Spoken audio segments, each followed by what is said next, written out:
Salut la team, j'espère que vous allez bien aujourd'hui.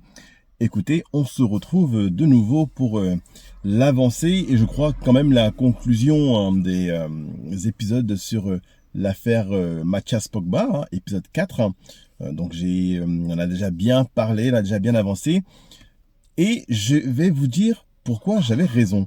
Donc si vous vous rappelez de cette dernière vidéo, peut-être que Mathias n'est pas encore disposé à sortir les dossiers pour la simple et bonne raison que maintenant qu'on est parti sur une affaire judiciaire avec des juges, aller dévoiler des informations comme ça, c'est plus possible. Même les avocats vont s'y opposer et garder ces informations-là pour le procès. Donc, comme vous avez pu le constater, dans cette vidéo, je faisais état du fait que maintenant que l'affaire va se porter au niveau de la justice, que les avocats s'en mêlent, Mathias Pogba n'allait plus avoir la possibilité ou l'envie, ou du moins la possibilité, quoi qu'il en soit, de pouvoir faire son grand déballage et ses vidéos feuilles tremblantes et tout ça. Donc ça, c'était pour moi évident, et c'est en ça que je pense que j'avais plutôt bien vu les choses, puisque une fois que les avocats allaient prendre les choses en main, ils allaient commencer à contrôler la communication de Mathias, ne plus le laisser tel un feu follet raconter des choses ici et là. Donc voilà, maintenant c'est contrôlé, c'est les avocats qui vont distiller un certain nombre d'informations en fonction de la stratégie qu'ils vont mettre en place. Ce qui est dommage, alors dommage entre guillemets, parce qu'on a envie de dire tout ça pour ça. Pourquoi Mathias, t'as ouvert ta bouche, parce que maintenant il faut vraiment parler vrai, ouvert ta bouche pour finalement dire que maintenant il pense à de l'apaisement, commencer à dire qu'il n'était pas responsable de l'enlèvement ou du moins de la séquestration de son frère alors que son frère l'a reconnu à diverses reprises. D'ailleurs, la police à l'heure actuelle est en train de regarder de plus près le cas Mathias. Donc ses déplacements, de regarder son planning, de regarder son téléphone. Il est entre les mains de la justice, de la police. Et il s'avère que à l'heure qu'il est, comme on dit, les taux se resserrent. Parce qu'ils ont fait une concordance entre les fameux amis, les fameux amis d'enfance toxiques. Ils ont fait une concordance entre les déplacements et un ensemble de choses qui semblent corroborer la piste que Mathias, effectivement, dans cette affaire, n'est pas que la victime qu'il veut bien faire croire qu'il est. Donc, il est lui-même responsable de la situation. Et maintenant, voilà, comme on dit, c'est bientôt la fin pour lui. Donc, quelque part, tout ça pour ça, parce que tout ce bruit-là pour effectivement attendre des grandes révélations.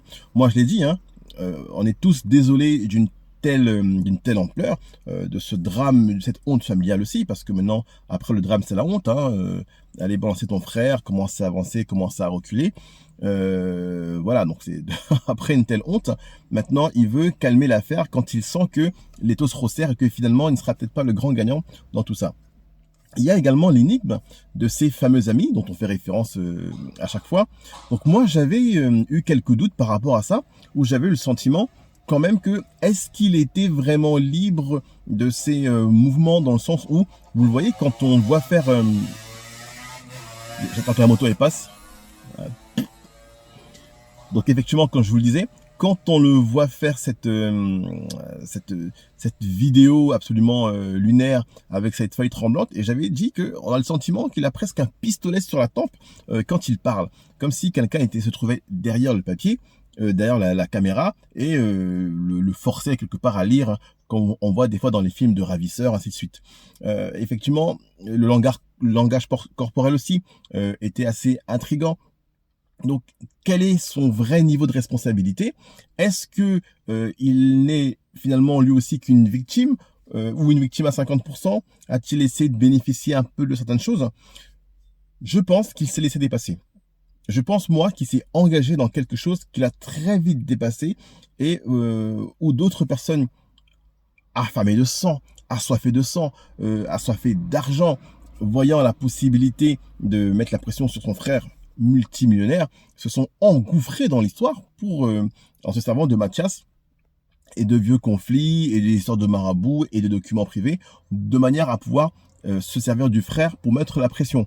Le frère étant un contact absolument privilégié, il a accès à tout, à la vie, à la famille, enfin voilà. Donc je pense que on s'est servi de Mathias, et que Mathias lui-même a voulu se servir de son frère. Donc finalement, c'est un cercle très vicieux où chacun veut manger la queue de l'autre et plus personne s'en sort.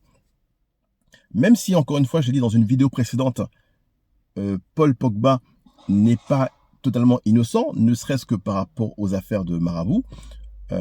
Moi je le dis, hein, je pense qu'il est vraiment parti voir le marabout, il a peut-être demandé quelques faveurs divines, ou du moins quelques faveurs démoniaques, mais voilà. Et donc, comme on l'a dit, ils vont essayer de se servir de ça. Mais Mathias Pogba, lui, effectivement, s'est fait sûrement enrouler, s'est fait déjouer. Parce que cette fameuse vidéo, là encore, je reviens dessus, qui m'a vraiment intrigué avec sa feuille. Si moi j'étais Mathias, je l'aurais pas fait comme lui. Je l'aurais plutôt fait comme ça. Salut à tous. Quel début de semaine bien agité. Je remarque que beaucoup de gens et de médias ont déjà décidé que les dires de Paul Pogba seraient la vérité ultime. Sans même besoin de vérifier, puisque la star l'a dit et qu'un compte n'ayant la même carrière que lui devrait juste la fermer. Moi, je suis pas d'accord avec ça. Alors oui, je sais, certains se moquent de la vérité par fanatisme envers le grand Paul Pogba. Et pour d'autres, il n'y a que la Coupe du Monde qui compte. Certains auraient bien fermé les yeux si Michael Jackson avait pondu à notre Billie Jean. Là vraiment, je ne peux rien faire contre l'aveuglement volontaire. Alors, je m'adresse aux autres, du fond du cœur. Je m'adresse aux autres qui veulent comprendre et connaître la vérité. Aussi, je rappelle qu'à l'origine, je n'avais fait que dire que j'allais révéler des choses sur Paul Pogba. Mais au final, je n'avais encore rien fait et rien révélé. Et oui, c'est plutôt comme ça que moi je l'aurais fait. En étant sincère, le regard face caméra, sans papier. Voilà, c'est vraiment quelque chose qui doit venir du cœur pour aller chercher l'interlocuteur en face. Le ou les lecteurs, ceux qui vont lire cette vidéo, doivent se sentir touchés par le regard, par le jeu d'acteur, encore une fois. Mais voilà, c'est plutôt de cette manière-là qu'on va convaincre les gens, plutôt qu'en lisant un papier, un document ou je ne sais quoi. Donc c'est pour ça que je pense que lui aussi, peut-être pas très futé, hein, malheureusement, s'est laissé embarquer dans des choses. Donc comme je le disais, il n'y aura plus de vidéos. Honnêtement, il n'y aura plus de vidéos, il n'y aura plus de trucs comme ça, comme c'est la justice qui va gérer ça. On apprendra quelques éléments par-ci, par-là. Je pense aussi que le fameux entourage de Paul ou de Mathias Pogba, ses fameux amis, doivent aussi être passés à la loupe. Donc je pense que maintenant les policiers se penchent sur eux. Et du coup, ça rabat complètement les cartes.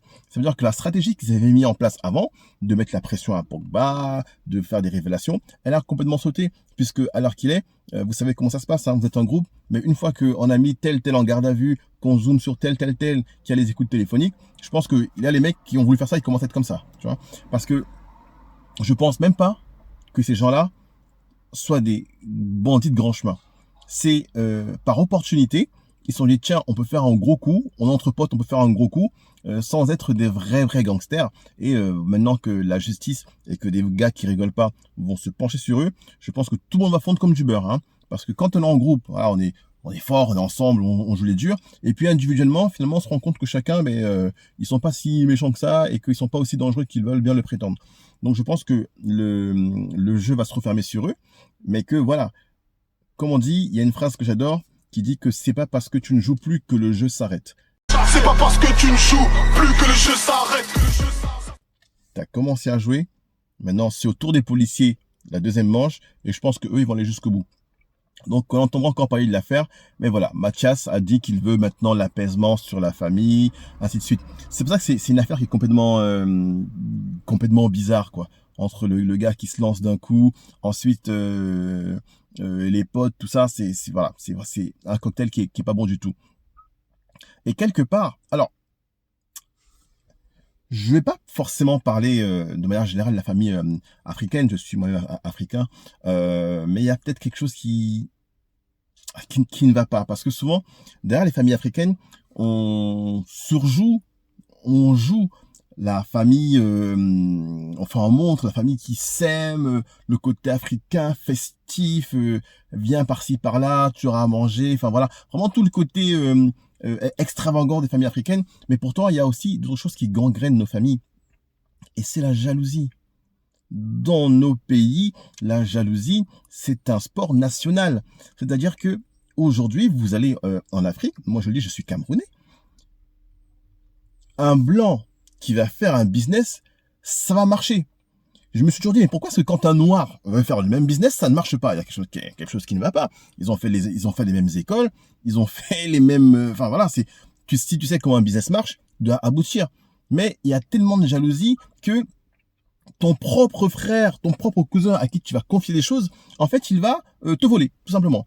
Ou il va tout faire en sorte pour que ça ne fonctionne pas. Ou il va aller voir des marabouts, des magiciens, des mages, enfin, tout ce qu'il peut voir pour que votre affaire ne fonctionne pas. Et c'est ça le cœur du problème. Et c'est ça le cœur du problème en Afrique, notamment.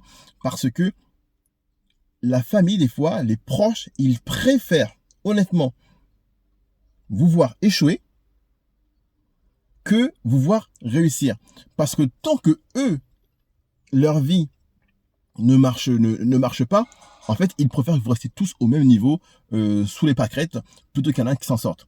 À la rigueur, on va accepter qu'il y en a un qui s'en sorte, à condition que ce dernier nous fasse vivre la vie de rêve.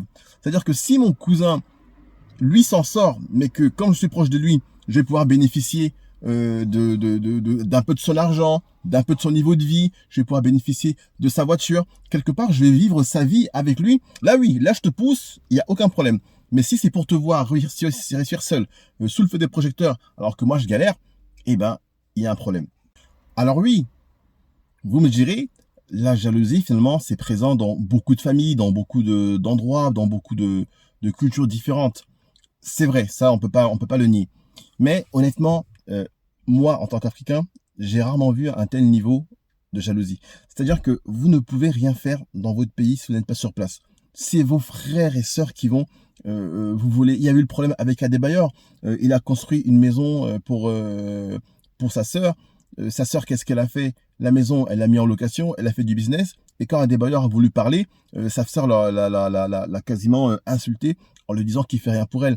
Donc, qu'est-ce qu'il attend? C'est ça le problème. C'est que quand la personne qui réussit, on attend d'elle qu'elle paye tout, qu'elle envoie l'argent, et que toi, tu es seulement là à vivre, voilà, l'argent tombe, je m'en sors, je fais la fête, tout ça, mais sans bosser. Donc, en fait, vous avez une vie de rêve, vous attendez une vie de rêve sans rien vouloir faire. Et c'est ça le problème. Alors, je ne sais pas si c'est le cas de la famille Pogba, parce que voilà, il y a le Paul Pogba qui est l'étendard, le flambeau, la référence absolue de la famille. Mais les deux frères jumeaux, bon, ils ont quand même une carrière de football, même s'ils sont pas au niveau de Paul Pogba, ils auraient quand même de quoi vivre. Je veux dire, Mathias, il a quand même joué dans des clubs. Alors, je parle de Florentin, mais Florentin, lui, il a rien demandé, il a rien fait. On l'a pas entendu. Il a sa carrière, il a joué à Saint-Etienne, il est en Inde maintenant, voilà. Il fait sa petite carrière, qui va finir tranquillement, il aura ses petits sous-sous. Mais voilà, le problème de la famille africaine, elle est centrale. Et il y a beaucoup de familles qui s'entre-déchirent en raison de la jalousie. Et moi, je pense que le cœur de cette affaire, c'est l'argent et la jalousie.